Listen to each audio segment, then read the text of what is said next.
Okay बेटा, अब हम पढ़ेंगे फ्लूइड्स इन एक्सेलरेटेड मोशन लेकिन हॉरिजॉन्टल एक्सेलरेशन। कैसे, देखो समझो ध्यान से बेटा। जैसे मान लो ये फ्लूइड है, ये मान लो कंटेनर है, ठीक है, ये कंटेनर आगे जा रहा है ये एक्सेलरेशन से, ठीक है, और इसमें ये फ्लूइड था, ये इसमें फ्लूइड था, ठीक है, पक्की बात है। तो हम क्या ऑब्जर्व करते हैं बेटा, ये फ्लूइड कुछ ऐसा हो जाता है, ये फ्लूइड कुछ ऐसा हो जाता है,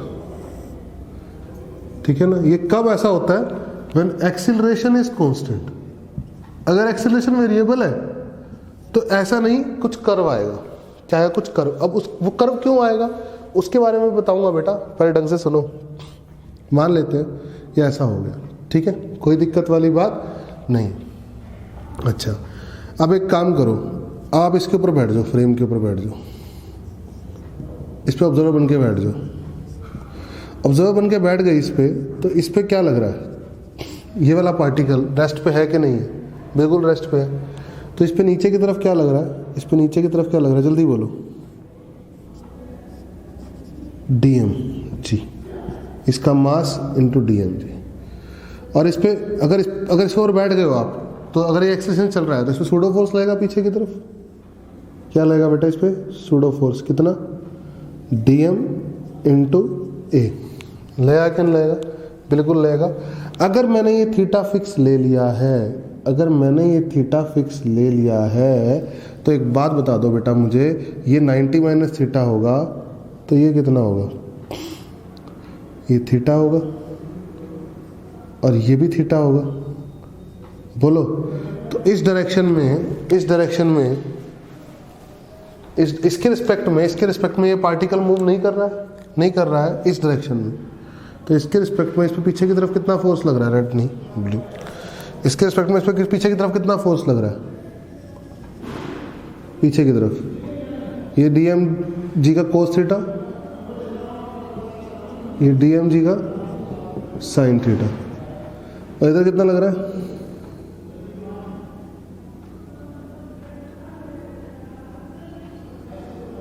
इधर कितना लग रहा है, dm इंटू एक्सेलरेशन का कोस थीटा।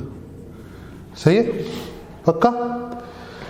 तो इसके रिस्पेक्ट में जितना फोर्स इधर है उतना ही फोर्स इधर है, तो इसके रिस्पेक्ट में dm g sine theta should be equal to dm a cos theta. dm से dm कट गया, g बाय a आ गया है, a बाय g आ गया है tan theta. a by g कितना आ गया बेटा, a बाय जी आ गया है tan थीटा, ठीक है, पक्का। अब tan थीटा इस कर्व का स्लोप होगा, slope of this curve, slope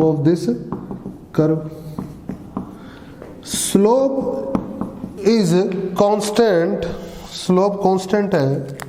कब कांस्टेंट है, स्लोप कब कांस्टेंट है, tan थीटा कांस्टेंट है जब। और tan थीटा कब कांस्टेंट है, व्हेन एक्सीलरेशन इज कांस्टेंट। समझ में आई। इसीलिए ग्राफ क्या होगा, इसीलिए ये कर्व होगा लीनियर, कर्व इज लीनियर। बोलो समझ में आई ये बात बेटा। a by g tan theta होगा और इसका स्लोप है tan theta a by g, ठीक है ना। tan थीटा स्लोप होता है dy बाय dx, कर्व का स्लोप ऑफ कर्व, ठीक है। अगर स्लोप कांस्टेंट होता है तो कर्व लीनियर होता है। कर्व कैसा, ग्राफ कैसा होता है, लीनियर होता है, ठीक है ना। Slope is constant, tan theta constant, acceleration constant होगा, तो कर्व यानी ग्राफ क्या होगा, लीनियर। ग्राफ बेसिकली कर्व की जगह लिखो graph, graph is linear, graph is linear, इसीलिए स्ट्रेट लाइन है। बोलो समझ में आई बात, पक्का। अब आती है स्ट्रेट लाइन, है ना। अब अगर बात करें बेटा हम, ध्यान से देखो, कुछ इस टाइप से, जैसे मान लो ये है, आपको पता लग गया कि ये ऐसी शेप ले लेगा, अटेन कर लेगा, ये ऐसी शेप अटेन कर लेगा, ठीक है ना। तो ये जो लाइन होगी, ये होगी इक्वी प्रेशर लाइन। कैसी लाइन होगी ये लाइन होगी इक्वी प्रेशर लाइन। जैसे अगर मैं बात करूं, जब फ्लूइड रेस्ट पे होता था, जब रेस्ट पे होता था, रेस्ट पे,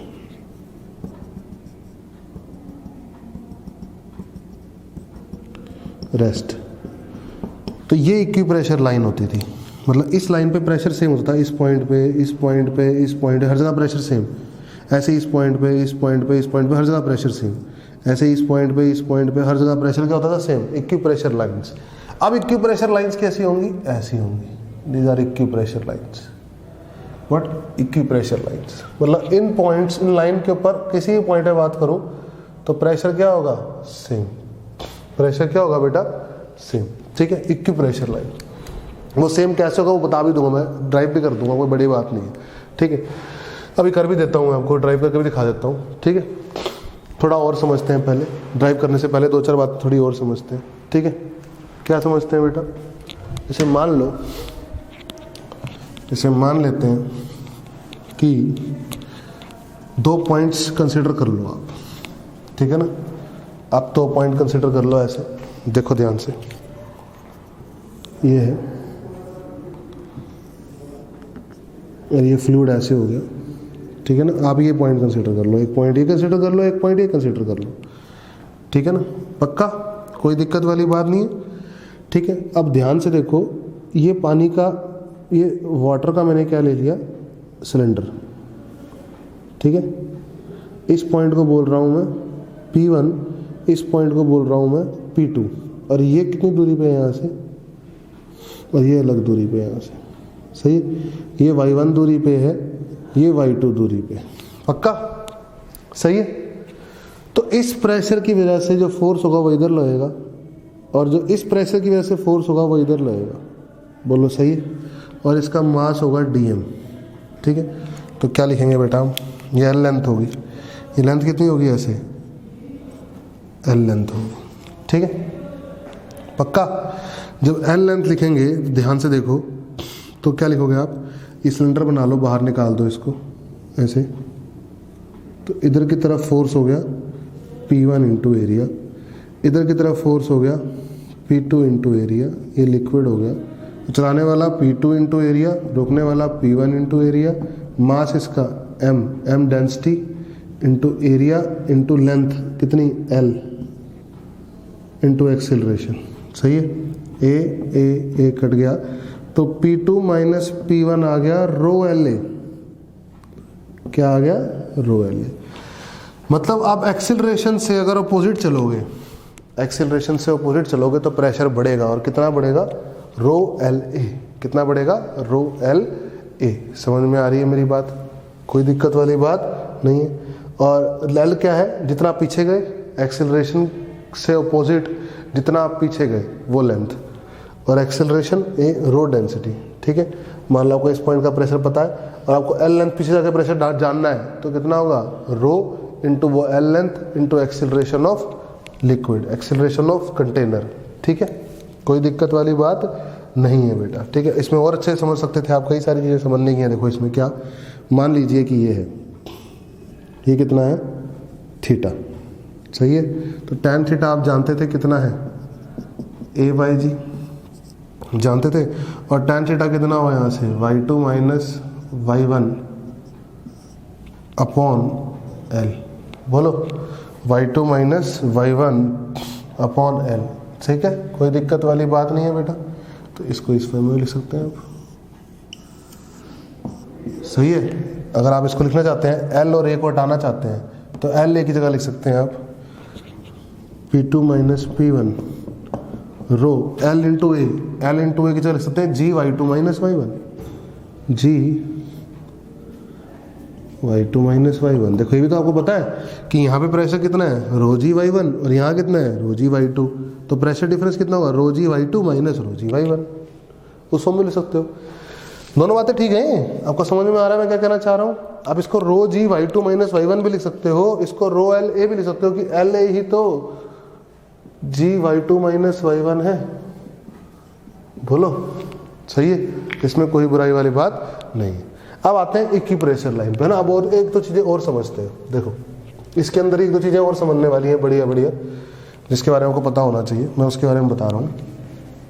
ठीक है, क्या पता होना चाहिए आपको। देखो जैसे मान लो कि ये कंटेनर है, सही है, और ये ऐसे हो गया, ठीक है। सही है, और ये ऐसे बात करनी है यहाँ पे, ठीक है। ध्यान से समझो, ये मान लो है पॉइंट कुछ, और ये यहाँ से ये दूरी है मान लो कुछ, सही है, पक्का सही है बेटा, बोलो। और इस पे मैंने क्या गिराया ऐसे परपेंडिकुलर, क्या गिरा दिया परपेंडिकुलर, सही है, कोई दिक्कत वाली बात नहीं है। अब क्या किया बेटा, देखो ध्यान से, इधर क्या लगता है, इधर लगता है जी, देखो ना अभी आपने सीखा। अब इस डायरेक्शन में क्या लगता है, इस डायरेक्शन में, इस डायरेक्शन में अगर मैं बात करूं तो क्या लगता है, डी एम जी का कौन सा कोस थीटा और डी एम ए का साइन थीटा, है ना। तो नॉर्मल लगता है डी एम जी का cos theta plus d M a का साइन थीटा, सही लगता है कि नहीं लगता, बोलो, कोई बुराई वाली बात नहीं है। तो आप एक काम कर सकते हो, डी एम कॉमन ले लो, ये लिखा है जी का कोस थीटा। कोस थीटा कितना होगा, टैन थीटा की वैल्यू अगर ए बाई जी है तो कोस थीटा कितना होगा, कोस थीटा होगा बेटा, देखो कोस थीटा कितना होगा, ये परपेंडिकुलर है, ये बेस है, तो जी अपॉन अंडर रूट ए स्क्वायर प्लस जी स्क्वायर, ये कोस थीटा होगा। और साइन थीटा कितना होगा, ए अपॉन अंडर रूट ए स्क्वायर प्लस जी स्क्वायर, सबको पता है। तो डी एम जी के साथ कोस थीटा मतलब जी upon ji square plus a square, और इसके साथ साइन थीटा ए के साथ, तो ए साइन थीटा ए अपॉन अंडर रूट जी स्क्वायर प्लस, इसे को कई सारी चीज़ समझाऊंगा बढ़िया बढ़िया से आपको, ठीक है। तो यहाँ से क्या मिल गया आपको, ये मिल गया डी एम, ऊपर मिल गया जी स्क्वायर प्लस ए स्क्वायर, नीचे under root ji square plus a square, क्या बचेगा under root ji square plus a square, समझ में आया। और ये क्या बन गया, डी एम जी इफेक्टिव। अब जी इफेक्टिव क्या बन गया, अब जी इफेक्टिव बन गया, ये इधर ये बन गया जी इफेक्टिव, और ये कितना बन गया under root of g square plus a square, समझ में आ रही है मेरी बात, बोलो। तो अगर आपको यहाँ से एच नीचे जाना है, अब ये पॉइंट है, मान लो ये मान लो है पॉइंट, मान लो इसे प्रेशर है P1 और इसे प्रेशर है P2, ठीक है। तो आपको लिखना है डायरेक्ट, आपको लिखना है P2 माइनस P1 लिखना है, तो आप लिख दो रो जी इफेक्टिव इंटू एच, खत्म। तो रो जी इफेक्टिव कितना है इस डायरेक्शन में, ये under root ji square plus a square into H, ये भी लिख सकते हो, इस तरीके से भी लिख सकते हो, पर ध्यान रखना P2 P1 कौन से हैं, P2 P1 के बारे में ध्यान रखना, ठीक है। अगर यहाँ पे फिर से वही P1 है और यहाँ फिर से अगर देखें जाए परपेंडिकुलर H ही आएगा, तो बोलो यहाँ प्रेशर फिर से कितना बनेगा P2, यहाँ फिर से P1 ही है, यहाँ परपेंडिकुलर फिर H ही आएगा, यहाँ प्रेशर क्या बनेगा P2, यहाँ फिर से P1 ही है, यहाँ परपेंडिकुलर गिराऊं H ही आएगा, यहाँ प्रेशर बनेगा P2। तो basically this line is equipressure line और not, this is equipressure line, pressure same हो गया ना इस लाइन पे, इस लाइन पे हर जगह प्रेशर क्या हो गया, सेम हो गया, समझ में आया। मैंने आपको ये ड्राइव करके दिखाया कि how this is equipressure line, ये इक्वी प्रेशर लाइन कैसे है, ठीक है। अब मैं समराइज कर देता हूँ मैंने क्या क्या बताया। मैंने आपको 3-4 बातें बताई। सबसे पहली बात तो मैंने आपको ये बताया कि जब फ्लूइड कंटेनर, लिक्विड का कंटेनर ऐसे मूव करता है, हॉरिजॉन्टल मूव करता है, ठीक है, और कांस्टेंट एक्सेलरेशन से मूव करता है, तो क्या होता है बेटा, तो जो ग्राफ बनता है, ये जो स्लोप बनता है, ये कांस्टेंट हो जाता है, लीनियर ग्राफ बनता है। क्यों लीनियर ग्राफ बनता है, क्योंकि मैंने आपको यहाँ पे देखा टैन थीटा क्या होता है, A by G, tan theta हमने ड्राइव करके दिखाया था अभी आपको, D M G sine theta और D M A cos theta बराबर थे, तो जी साइन थीटा आ गया था ए कोस थीटा के बराबर, बोलो। तो अगर ए कांस्टेंट था तो टैन थीटा कांस्टेंट था, टैन थीटा कांस्टेंट था, d y by d x constant था, यानी इस कर्व ये जो ग्राफ था ये क्या था, लीनियर था, सही है।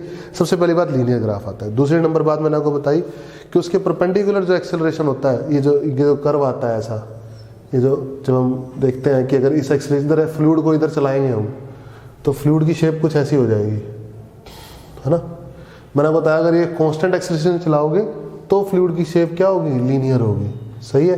फिर मैंने आपको बताया अगर यहाँ और यहाँ का प्रेशर जानना चाहते हो तो आप पीछे एल लेंथ जा रहे हो, कितना पीछे जा रहे हो, एल लेंथ पीछे जा रहे हो, तो इधर का प्रेशर अगर P1 है, इधर का प्रेशर अगर P2 है, तो P2 क्या होगा, P1 plus rho L A, है ना। या फिर अगर y की फॉर्मूला जाना चाहते हो तो y1 है, ये y2 है, तो P2 सिंपल होगा रो जी y2, P1 होगा रो जी y1, तो रो जी y2 माइनस y1 मैंने आपको दोनों बताई, ये भी हो सकता है और ये भी हो सकता है। बोलो सही बात मैंने आपको बताया कि नहीं बताया?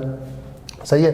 फिर मैंने आपको बताया कि इस लाइन के पैरेलल लाइन जो होती हैं वो इक्विप्रेशर लाइंस होती हैं। क्या होती हैं? इक्विप्रेशर लाइन। उन लाइंस पे प्रेशर क्या रहता है? सेम। और कैसे रहता है मैंने आपको दिखाया कि भैया देखो यहाँ तो P1 था, देखो हर पॉइंट पे ओपन टू एटमॉस्फेयर है, फिर इससे H नीचे गए, यहाँ भी H नीचे गए, यहाँ भी H नीचे गए, सब में H नीचे गए, तो सब में H नीचे जाता है, रो जी इफेक्टिव इंटू H आता है और जी effective under root ji square plus a square है। ठीक है ना? तो प्रेशर क्या होगा? हर पॉइंट पे सेम होगा। समझ में आई? तो ये सारी बातें मैंने आपको बताई जब लिक्विड या फ्लूइड मूव करता है हॉरिजॉन्टल एक्सेलरेशन से। ठीक है।